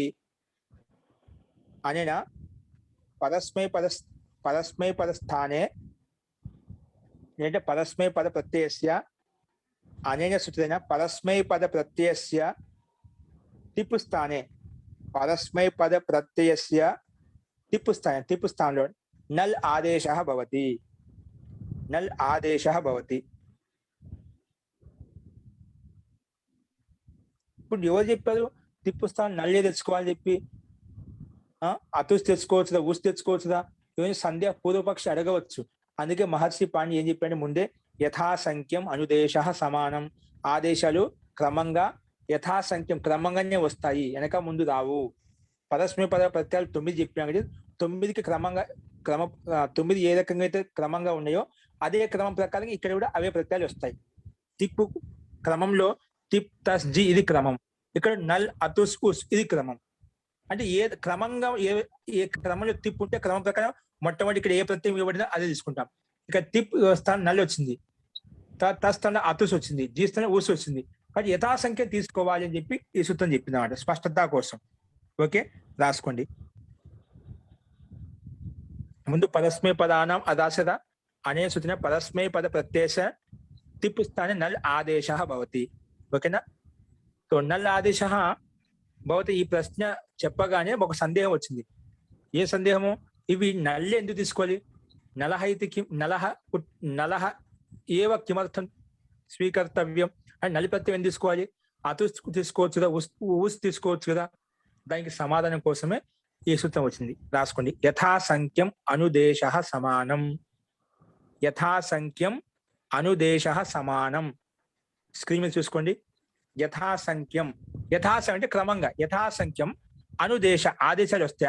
అను అంటే వెనక వచ్చేది అన్నమాట. సమానం యథాసంఖ్య అనుదేశ సమాన సమానాం అండి. యథాసంఖ్యం అనుదేశ సమానాం.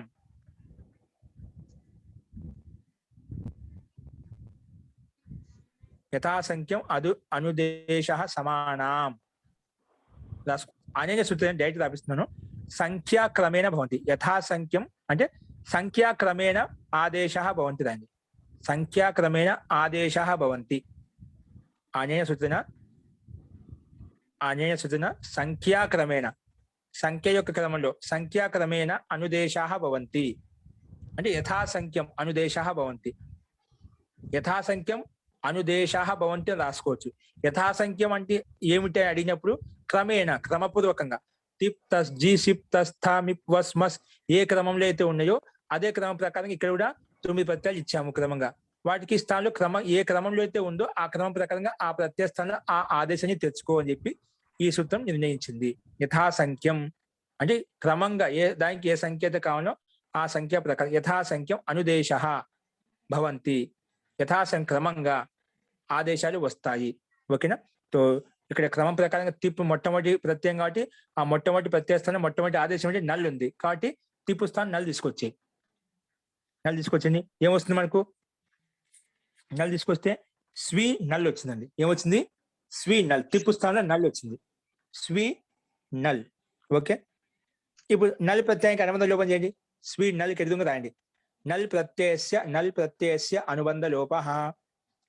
నల్ ప్రత్యయస్య కిం అనుబంధ లోపః. నల్ ప్రత్యయస్య అనుబంధ లోపః.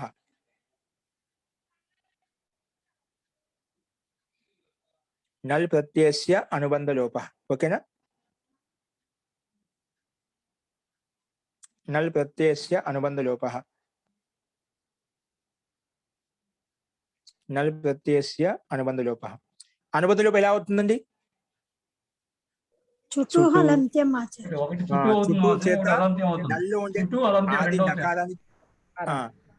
నల్లో ఉండే ఆది నకారానికి ఎందుకంటే టవర్గంలో ఉంది కాబట్టి తర్వాత లకారానికి హలంత్యం. సో రెండు సూత్రాల ప్రకారం ఇత్ కస్య లోపః అదర్శనం లోపః అవుతుంది. అప్పుడు ఆ మిగులుతుంది. రాయండి. నల్ ప్రత్యయస్య అనుబంధ లోపః అని చెప్పి డైరెక్ట్ రాసింది. నల్ ప్రత్యయస్య అనుబంధ లోపః అని చెప్పి కింద రాయండి. డైరెక్ట్ ఏమొస్తుంది మిగులుతుంది అది రాయండి. స్వీ ఆ. ఇప్పుడు దీనికి ఎదురుగా రాయండి.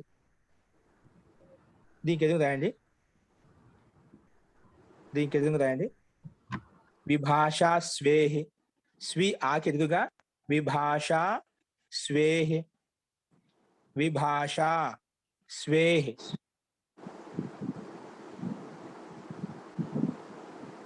విభాషా స్వేహి.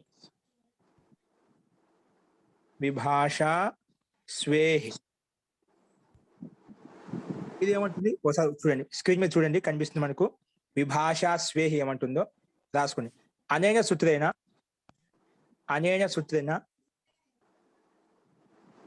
లిటి పరత.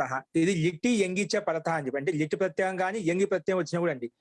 లిటి ఎంగిచ పరత అంటే లిట్ లకారం పక్కన ఉన్నా లేదా ఎంగి ప్రత్యయం పక్కన ఉన్నా అప్పుడు స్వీ ధాతునకు సంప్రసారణం భవతి వికల్పంగా వస్తుంది చెప్పింది. ఓకేనా? వికల్పేన భవతి అని చెప్పింది. ఓకే, సో ఇక్కడ మనకు యంగ్ ధాతు వదిలేసి డైరెక్ట్ రాద్దాం.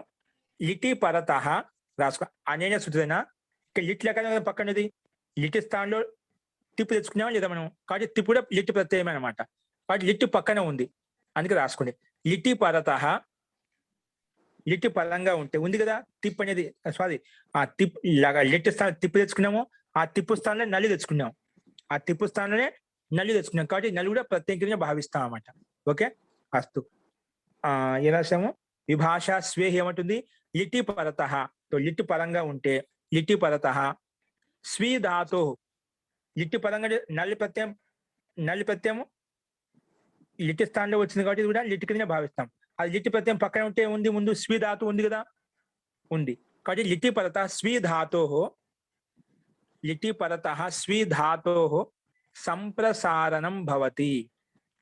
లిటి పరత స్వీ ధాతునకు సంప్రసారణం భవతి. స్వీ ధాతుకు సంప్రసారణం అవుతుందంట. సంప్రసారణం భవతి వికల్పేన. ఎదుగు రాయండి. లిటి పరత స్వీ ధాతో సంప్రసారణం భవతి. వికల్పేన వికల్పంగా, వికల్పేన ఇప్పుడు పైన వచ్చింది విభాష స్వేహ అండి. సూత్రంలో విభాష వచ్చింది కదా, సూత్రంలో వచ్చింది విభాష అని వచ్చిందన్నమాట. ఆ విభాష అని ఎవరు చెప్పి, విభాష అంటే ఏమిటి అని అడిగినప్పుడు మన ప్రకృతి సూత్రం వస్తుందన్నమాట. సరేనా? ఇప్పుడు ఇటి పదత స్వీ ధాతు సంప్రసారణం భవతి వికల్పేన. ఇదేమైందంటే లిట్టి ధాతు అనేది లిట్టి పక్కన ఉంటే, అంటే లిట్టి ప్రత్యయం పక్కన ఉంటే ముందు స్వీ ధాతు ఏదైతే ఉందో దానికి సంప్రసారణం అవుతుంది అని చెప్పింది. కానీ లిట్టి అనేది నల్ ప్రత్యయం కాబట్టి అది పక్కన ఉంది, దానికంటే ముందు స్వీ ధాతు కూడా ఉంది, దానికి సంప్రసారణం అవుతుంది అని చెప్పింది. ఓకేనా? కానీ సంప్రసారణం ప్రాప్తం అవుతుంది.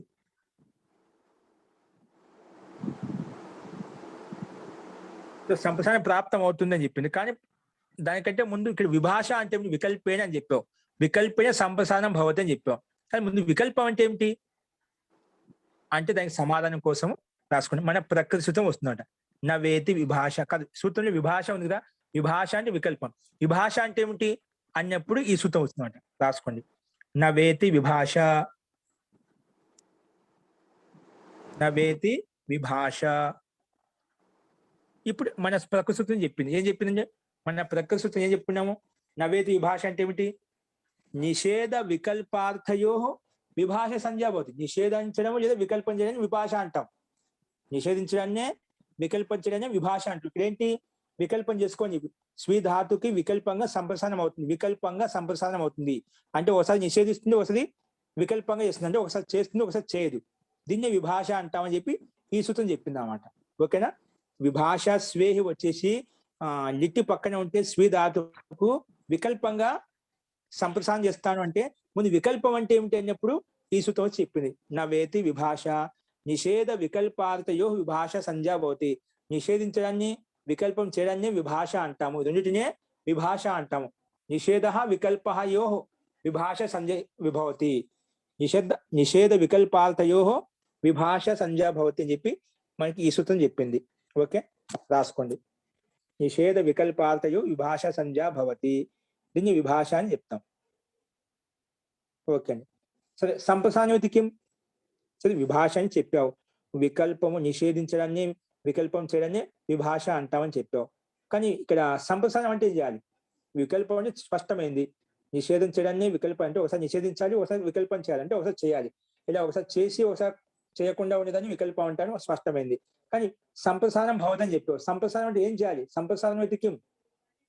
సంప్రసారణం ఇది కిం రాసుకోండి. సంప్రసారణం ఇది కిం? దానికి సమాధానం కోసం రాసుకోండి. ఇగ్యనః సంప్రసారణం, ఇగ్యనః సంప్రసారణం, ఇగ్యనః సంప్రసారణం. ఇది మన ఎన సంధి ఉంది కదండి, ఇక్కడ స్థానంలో ఎన్న అవుతుంది. తిప్పి రాష్ట్రం ఎన్ని స్థానం ఎక్కువ చేయడం సంప్రసారణం అంటామండి. ఈ ఊ రు లు స్థానంలో యా వా రా లా చేస్తే దాన్ని ఎన సంధి అంటాం. దీన్ని తిప్పి యా వా రా లా ఈ 4 అక్షరాల స్థానంలో క్రమంగా ఈ ఊ రు లు తీసుకొచ్చామనుకోండి, దాన్ని సంప్రసారణం అంటాం. అది ఇక్కడ ఇచ్చామన్నమాట. రాసుకోండి.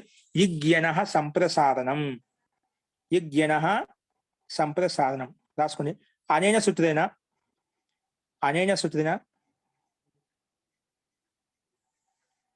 ఎన్ స్థానే అంటే ఎన్ స్థానే అంటే యా వా రా లా స్థానే, ఎన్ స్థానే కావాలంటే రాసుకోండి. యా వా రా లా స్థానే, ఎన్ స్థానే యహ ఇక్, ఎన్ స్థానే యహ ఇక్, ఎన్ స్థానే అంటే యా వా రా లా స్థానే యహ ఇక్, ఏదైతే ఇక్ ఉందో యహ ఇక్ తస్య సంప్రసారణ సంజ్ఞా భవతి. యహ ఇక్, ఏదైతే ఇక్ ఉందో తస్య దానికి సంప్రసారణ సంజ్ఞా భవతి, దానికి సంప్రసారణ సంజ్ఞ అని పేరు పెట్టుకుంటాము. యహ ఇక్ తస్య సంప్రసారణ సంజ్ఞా భవతి, దానికి సంప్రసారణ పేరు. ఓకేనా? ఎన్ స్థానంలో ఇక్ ఏదైతే వచ్చిందో దానికి సంప్రసారణ పేరు. ఇప్పుడు ఎన్ ఏముంది ఇక్కడ? ఇగ్ యనః సంప్రసారణం. ఇప్పుడు మనకు ఏమి స్వీ, అప్పుడు సంప్రసారణం ఎందుకు చేసుకోవాలి? విభాష స్వేహ అని అనే సూత్రం వచ్చి చెప్పింది. ఏం చెప్పింది? లిట్టు పక్కన ఉంటే స్వీ ధాతుకు సంప్రసారం చేస్తాను అని చెప్పింది. కానీ స్వీ ధాతులు ఎవరికి చేస్తావు? స్వీలో సకారం ఉంది, వకారం ఉంది, వకారంలో ఇకారం ఉంది, 3 వర్ణాలు ఉన్నాయి. ఎవరికి చేస్తావు సంప్రసారణం అంటే ఈ సూత్రం చెప్పి యనః ఇగ్ యనః సంప్రసారణం యనః స్థానే యహ ఇక్ సా సంప్రసారణ సంజ్ఞకో భవతి. ఇక్కడ ఎన్ వర్ణం ఏముంది సంప్రసారణం అంటే ఎన్ స్థానంలో ఇక్కు చేసుకోవాలి. ఇక్కడ ఎన్ స్వీలో ఎన్ వర్ణం ఏముంది యా వా రా ల ఇవి ఎన్. ఈ ఎన్ వర్ణం ఏముంది ఇక్కడ స్వీలో వా ఉంది, ఇది వకారం ఉంది అంటే ఎన్ ఉంది. ఆ ఎన్ స్థానం అంటే ఎన్ ప్రత్యాహారంలో ఉన్నటువంటి వర్ణాన్ని ఎన్ అంటామండి. ఎన్ అనగానే యా వా రా ల ఈ 4 వర్ణాలకి ఎన్ అని పేరు అంటే ఎన్ ప్రత్యాహారం. ఎన్ అనగానే ఈ 4 వర్ణాలు ఏదో ఒక వర్ణం ఉంటుంది. ఇక్కడ ఏముంది స్వీధాతులో వా ఉంది అంటే ఎన్ ప్రత్యాహారంలో వచ్చిందా వచ్చింది. క్రమంగా ఇక్కడ ఆ ఎన్ స్థానంలో ఏమొస్తుంది ఎన్ స్థానంలో ఈ వస్తుంది. ఏమొస్తుంది సారీ వకారం స్వీధాతు కదా ఎన్ ఏముంది యా వా రా ల వా ఉంది. ఆ వకార స్థానం ఏమొస్తుంది క్రమంగా ఈ ఊ వస్తుంది. ఏమొస్తుంది ఊ వస్తుంది. ఓకేనా జీ రాసుకోండి. ఆ ఊ ఎలా వచ్చింది ఇప్పుడు దానికి సమాధానం కోసం ఇప్పుడు ఊ ఎంత తెచ్చుకోవాలి ఇంకో తెచ్చుకోవచ్చుదా. ఇప్పుడు ఎన్నులు 4 ఉన్నాయి ఇక్కులు 4 ఉన్నాయి. ఆ ఎన్నుల స్థానంలో యా వా రా ల స్థానంలో ఈ ఊ రు ఇది ఎందుకు తెచ్చుకోవాలి వెనక ముందు తెచ్చుకోవచ్చుదా. ఆ ప్రశ్న నివృత్తి ఆ సందేహ నివృత్తి కోసం యథాసంఖ్యం అనుదేశ సమానం ఆదేశాలు సూత్రంలో మహర్షి పాణి ఏ రకంగా అయితే క్రమంగా ఇచ్చాడో అదే క్రమంలోనే ఆదేశాలు అవుతాయి అని ఒక సిద్ధాంతం ఇక్కడ సూత్రం ప్రకారం మనకు తెలియజేశారన్నమాట. కాబట్టి మనకి ఆ సందేహం రాకూడదు. ఇంకా పోయి యాస్థానంలో ఈ ఎందుకు వస్తుంది వాస్థానంలో ఊ ఎందుకు వస్తుంది రాస్థానంలో రూ ఎందుకు పెట్టుకోవాలి లాస్థానంలో రూ ఎందుకు పెట్టుకోవాలి క్రమం ఒక క్రమం పెట్టాడు అనమాట. యథాసంఖ్యం అనుదేశ ఆదేశాలు ఎప్పుడు వచ్చినా క్రమంగానే వస్తాయి. కాబట్టి ఇక్కడ మనకి ఏ క్రమం ఉంది వా ఉంది వకార స్థానంలో ఊ వచ్చిందన్నమాట. ఓకేనా రాసుకుని ఊరికి పక్కనే యథాసంఖ్యం అనుదేశ సమానం కూడా రాసుకుని యథాసంఖ్యం అనుదేశ సమానం అనేనా యథాసంఖ్యం ఆదేశ భవతి అని అనేనా యథాసంఖ్య యథాక్రమంగా ఆదేశ భవతి ఆదేశాలు వస్తాయి. ఓకే చేయండి మళ్ళీ ఏమొచ్చిందండి సంప్రసారం చేస్తే వచ్చింది స్వీధాతుకి సంప్రసారం చేయాలి. స్వీకి సంప్రసారం చేస్తే వాకి ఊ అయిపోయిందండి. వాకి మాత్రమే ఊ అయిపోయింది. ఓకేనా అప్పుడు ఏమవుతుంది రాసుకోండి ష్ హలంతం అవుతుంది ష హలంతము తర్వాత షాత వా ఉందండి. ఆ వకార స్థానంలో ఊ వచ్చింది ఊ రాయండి ఊ. మళ్ళీ ఆ వకారంలో ఈ ఉన్నది ఆ ఈ పక్కన తీయండి ష్ వా ఈ నల్క ఆ నల్ ప్రత్యయం యొక్క ఆ నల్ ప్రత్యయం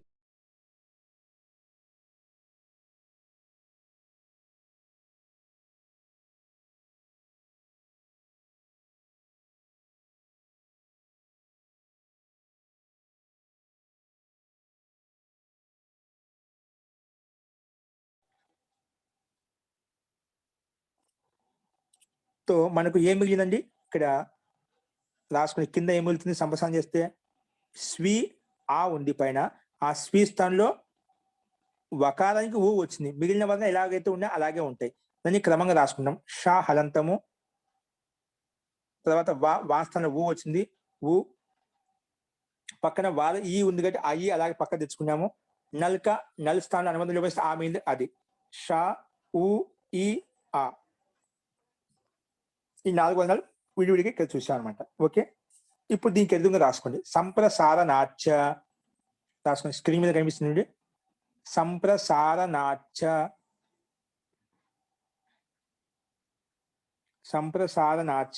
ఇక్కడ సంప్రసారణం ఏంటంటే ఇక్కడ ఇప్పుడు నేను చెప్పుకునే స్థితిలో సంప్రసారణ వర్ణం ఏంటి ఇక్కడ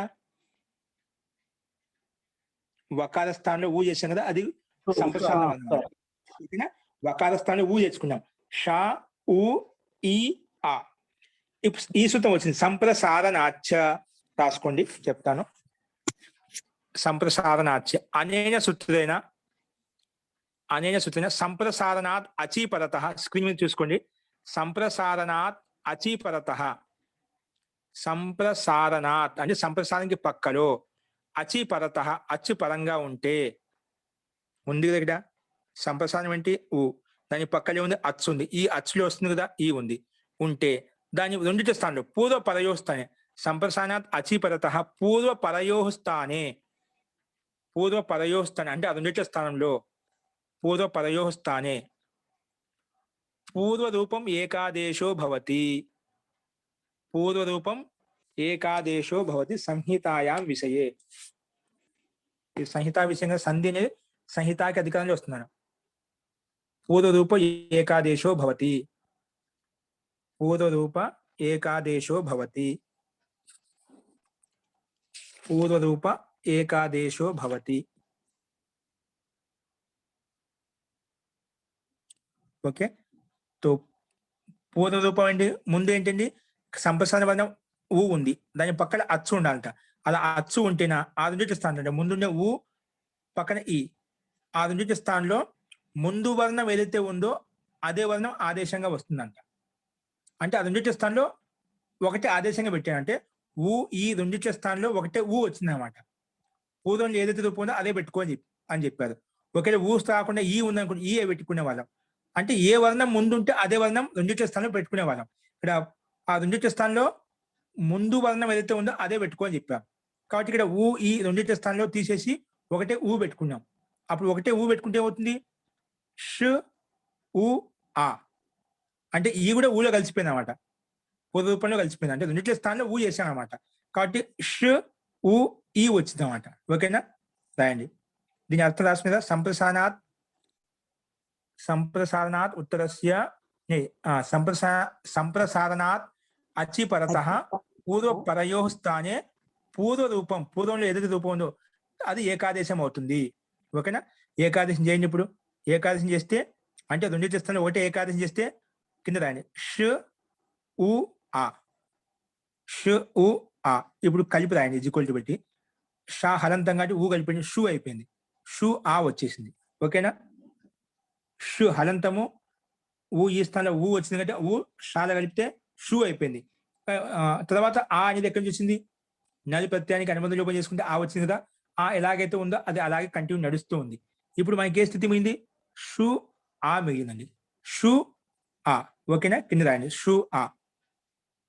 షూ ఆ. ఇప్పుడు ఈ స్థితిలో ఊ ఉందిగా మహోదయ, ఊ లేదా? ఊ దాన్ని కలిపేసాం. షకాల హలంతో కలిపేశాం. షూ అయిపోయింది కలిపితే. ఓకే. షా హలంతం కదా. ఆ షకా హలంతానికి మనం ఊ ఈ కలిపి ఆ రెండింటి స్థానంలో అదే ఆ ఊ ఈ అనే రెండింటి స్థానంలో ఊ వచ్చిందన్నమాట. ఆ ఉకారంలో షాల కలిపాం. షూ అయిపోయింది. ఇంకా నలి ప్రత్యయం యొక్క అనుబంధం లోపం చేస్తే ఆ మిగిలిందా? ఆ పక్కనే ఉంది. షూ ఆ మిగిలింది. ఇప్పుడు మనకు ఇంతవరకు ఓకే. ఎవరికైనా సందేహం ఉందా అండి? ఓకే. ఒక సూత్రం రాసుకోండి. దీనికి ఎదురుగా షూ ఆ. యస్మాత్ ప్రత్యయ విధిస్ తదాది ప్రత్యయేంగం. యస్మాత్ ప్రత్యయ విధిస్ తదాది ప్రత్యయేంగం. యస్మాత్ ప్రత్యయ విధిస్ తదాది ప్రత్యయేంగం. యస్మాత్ ప్రత్యయ విధిస్ తదాది ప్రత్యయేంగం. తెలుసు ఇదేమంటుంది? ప్రత్యయే పరత అనేనా ప్రత్యయే పరతః పూర్వస్య అంగ సంజ్ఞా భవతి. ఇక్కడ ఆ అనే ప్రత్యయం కదా. టిప్పు ముందు లిట్ వచ్చింది, లిట్ స్థానం టిప్పు తెచ్చుకున్నాము, టిప్పు స్థానం నల్ ఆదేశం వచ్చింది. ఆ నలికి అనుమతి లోపిస్తే ఆ మిగిలింది అన్నమాట. ఓకేనా? ఆ అనే ప్రత్యయం ఎందుకంటే ఇవన్నీ ప్రత్యయ స్థానంలో వచ్చాయి కాబట్టి దీనిలో ప్రత్యయం కింద భావిస్తాం. కాబట్టి ఇదేమంటుంది? ప్రత్యయే పరతః పూర్వస్య అంగ సంజ్ఞా భవతి. యస్మాత్ ప్రత్యయ విధి తదాది ప్రత్యయేంగం ఏమంటుంది? ప్రత్యయే పరతః ప్రత్యయం పక్కన ఉంటే పూర్వస్య పూర్వ ముందున్న దానికి అంగ సంజ్ఞా భవతి, అంగం అని పేరు వస్తుంది. ఓకే. అనేన ప్రత్యయే పరతః పూర్వస్య అంగ సంజ్ఞా భవతి. ఇక్కడ ప్రత్యయం ఏంటి? ఆ. అంగం ఏంటి? ఊ. అది ప్రత్యయం పక్కన ముందు ఏంటి? ఊ కదా. దానికి అంగం అని పేరు పెట్టుకున్నాం. ఏం పేరు పెట్టుకున్నాం అండి? అంగం అని పేరు పెట్టుకున్నాం. ఓకే. సో ఇప్పుడు సు అంగం అయిపోయింది, ఆ ప్రత్యయం అయిపోయింది. ఇప్పుడు అంగ సంజ్ఞాన్ని పేరు పెట్టుకోవడం ఎలా వస్తుంది? అంగస్య ఇదం అధికార సూత్రం. ఇదం అధికార సూత్రం రాసం కింద. అంగస్య ఇదం అధికార సూత్రం. అస్మిన్ అధికారే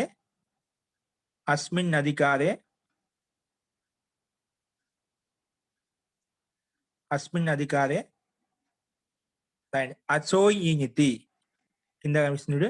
అచోయినితి సూత్రం చూసి రాసుకోండి. కింద వస్తుంది సు ఆ. స్క్రీన్ మీద చూసుకోండి. షు ఆ తర్వాత దానికి ఎదురు అచోయినితి. అచో ఇనితి. ఇది వృద్ధి చేసే సూత్రం అండి. ఓకేనా? వృద్ధి చేసే సూత్రం.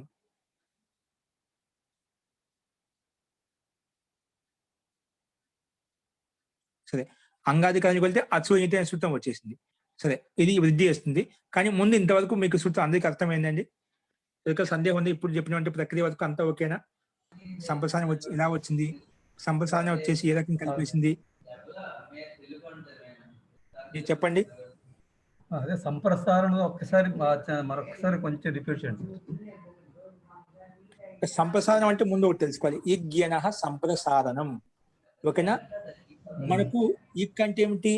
ఈ, ఉ, రు, లు, వీటిని ఇక్ అంటామండి. ఈ 4 వర్ణాలకి ఇక్ అనగానే ఈ 4 వర్ణాలు గుర్తు రావాలి మనకి. ఓకేనా?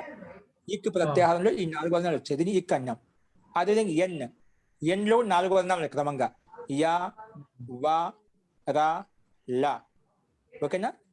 అంటే అక్కడ పైన ఇక్కులో 4 ఉన్నాయి, ఎన్నులో 4 ఉన్నాయి. అంటే ఎన్ ప్రత్యాహారం 4 వర్ణాలు, ఇక్కు ప్రత్యాహారంలో 4 వర్ణాలు. ఇప్పుడు క్రమంగా ఈ, ఉ, రు, లు, దాని కింద యా, వా, రా, లా క్రమంగా పెట్టేసండి. ఇప్పుడు ఈ వస్తే దాని స్థానంలో యా వస్తుంది. ఒకవేళ ఊ ఉంటే దాని స్థానంలో వా వస్తుంది. రు ఉంటే దాని స్థానంలో రా వస్తుంది. రు ఉంటే లా వస్తుంది. దీన్ని ఎన సంధి అంటాం. ఇక్కుల స్థానంలో ఎన్ని చేసాం కాబట్టి, అంటే ఇక్కు వర్ణముల స్థానంలో ఎన్ని చేస్తే ఎన సంధి అని చెప్పాం. ఓకేనా? ఈ, ఉ, రు స్థానంలో క్రమంగా యా, వా, రా, లాలు పెట్టుకుంటే దాన్ని ఎన సంధి అంటాం. అలా కాకుండా దీన్ని తిప్పి రాస్తాం. ఎన్నుల స్థానంలో ఇక్కు చేస్తే దాన్ని సంప్రసారణం అంటాము. ఏం చెప్పాను? ఎన్నుల స్థానంలో ఎన్నంటే యా, వా, రా, లా. ఈ యకార స్థానంలో వకారము, ఈకారము, వకార స్థానంలో ఉకారము, రకార స్థానంలో రుకారము, లకార స్థానంలో లుకారము వచ్చాయనుకోండి, దాన్ని సంప్రసారణం అంటాం. ఈ స్థానంలో యా వేస్తే ఎనసంధి అయిపోయింది. అదే యా స్థానంలో ఈ విడేస్తే సంప్రసారణం అయిపోయింది. ఇక్కడ మనం ఎన్నో స్థానంలో ఈక్కు చేసాం కదా, దీన్ని సంప్రసారణం అంటాం. ఇక్కడ మన స్వీ ధాతు ఉంది. స్వీ ధాతుకి సంప్రసారం చేసుకో అని చెప్పి విభాష స్వేహి అనే సూత్రం చెప్పింది. ఏం చెప్పింది? లిట్టు ప్రత్యయం పక్కన ఉంటే సంప్రసారం సంజ్ఞ ఇవ్వలేదు, సంప్రసారం చేసుకోమంది, అంతే కదండి? సంప్రసారం చేసుకోండి. స్వీ ధాతుకి సంప్రసారం చేసుకోండి. సంజ్ఞ సూత్రం, సంజ్ఞ కాదు అక్కడ, సంజ్ఞ కాదు. అందుకే కన్ఫ్యూజన్ వస్తుంది. అక్కడ సంజ్ఞ కాదు, సంప్రసారం చేసుకో. సంప్రసారం ఎవరైనా ఏదో వెతుక్కోవాలి మనం. సంప్రసారం వా ఉంది, ఆ వాగ స్థానంలో ఏమొస్తుంది? సంప్రసారం తిప్పి రాదు కదా. మనం ఎన్నులకే ఎక్కువ చేస్తాం, దాన్ని సంప్రసారం అంటాం. ఇప్పుడు ఎన్ను ఉందా లేదా చూసుకోవాలి. ఎన్ను వలన ఉంది స్వీధాతులో, ఆ వకారానికి సంప్రసారం అవుతుంది, ఊ వచ్చింది అన్నమాట. ఓకేనా? జీ అది చేసుకో. స్వీధాతులో సంప్రసారం చేసుకో అని చెప్పి, సంప్రసారం ఏం చేసుకోవాలి అని చెప్పి మనకు స్పష్టత కోసం ఇక్ యనః సంప్రసారణం యనః స్థానే ఇక్ యహ భవతి సా సంప్రసారణ సంజ్ఞకో భవతి. ఎన్ని స్థానంలో ఇక్ ఏదైతే చేస్తామో దాన్ని సంప్రసారణం అంటామని చెప్పి సూత్రం చెప్పింది. ఎన్ని వర్ణం ఉందో చూసుకోవాలి. ఉంది మనకు వా, దాని స్థానంలో క్రమంగా ఇది 2వ స్థానంలో ఉంది కాబట్టి 2వ వర్ణ స్థానంలో 2వ వర్ణం ఊ వస్తుంది. ఈ ఊ కదా, క్రమ సంఖ్య యథాసంఖ్యను తీసుకోవాలన్నమాట. యా, వా, రా, లా ఏ క్రమంలో అయితే ఉన్నాయో ఈ, ఊ, రు, లు ఇవి కూడా క్రమంగా తీసుకోవాలి. ఏ క్రమంలో ఏదైతే ఉందో ఆ క్రమం ప్రకారంగా ఊ, వకార స్థానంలో ఊ ఉంది కాబట్టి రెండోది ఇక్కడ మనం ఊ తీసుకుంటాం. కాబట్టి మనకు ఊ వచ్చేసింది. అప్పుడు ఓన్లీ వకార స్థానంలో మాత్రం ఊ వచ్చిందండి. దాని పక్కన ఈ ఎలాగైతే ఉందో అలాగే ఉంటుంది, షా ఎలాగైతుందో అలాగే ఉంది. అది అన్ని కింద రాసుకున్నాం, ష్, ఊ, ఈ, ఆ అని చెప్పి. తర్వాత సంప్రసారణాఖ్యాన సూత్రం వచ్చేసి సంప్రసారానికి పక్కలో ఏదైతే అచ్చు ఉందో ఆ అచ్చు ముందున్నటువంటి వర్ణం, సంప్రసారణ వర్ణం ఏదైతే ఉందో ఆ రెండింటి స్థానంలో పూర్వ రూపం ఏకాదేశం అవుతుంది. పూర్వంలో ఉండే రూపం ఏకాదేశం చేసుకో మళ్ళీ అని చెప్పింది. అందుకే మనం ఆ రెండింటి స్థానంలో ఊ ఏకాదేశంగా వచ్చింది, అందుకే సు అయిపోయింది, సు ఆ. ఇప్పుడు ఈ స్థితిలో మనం అంగసంధ్యాన్ని పేరు పెట్టుకుని అంగాధికారంలో అచో ఇనిత సూత్రం వచ్చి మనకు పని చేయబోతుంది. అది ఏ రకంగా పనిచేస్తుంది అనేది రేపు చూద్దామండి. ఇక్కడి నుంచి కొంచెం విశిష్టంగా ఉంది. అతి ముఖ్యమైన సూత్రము మనకు ద్వివచనేచి. ఏ సూత్రం అండి? కావాలంటే మీకు హిందీ వచ్చిన వాళ్ళు రాకుండా కూడా సంస్కృతం చూసి ప్రతి ఒక్క ద్వివచనేచి అనే ప్రక్రియ చూసుకొని వచ్చేసింది ఏమంటుంది ఒకసారి. అప్పుడు నీకు చెప్పినప్పుడు కొంచెం సరళంగా అర్థమవుతుంది. కొంచెం ఇది అర్థం చేసుకునేటువంటి ప్రక్రియ ఉంది, అది రేపు చెప్పుకుందామండి. ఇక్కడి నుంచి మనకు ఈ స్థితిలో అంగసంధ్య వచ్చేసింది. అంగసంధ్య అనేది ఏ రకంగా పనిచేస్తుంది అనేది అది పనిచేసిన తర్వాత ఏ రకంగా మార్పులు వస్తాయి అనేది మనం రేపు చూద్దాము. అస్తు. ఇంకేమైనా ఉంటే సందేహాలు మనం చూద్దాం, తర్వాత చూద్దామండి. మంత్రపాఠ. ఓం సర్వే భవంతు సుఖినః, సర్వే సంతు నిరామయాః, సర్వే భద్రాణి పశ్యంతు, మా కశ్చిద్ దుఃఖభాగ్ భవేత్. ఓం శాంతి శాంతి శాంతి. సర్వేభ్యో నమః. అందరికీ నమస్కారం అండి.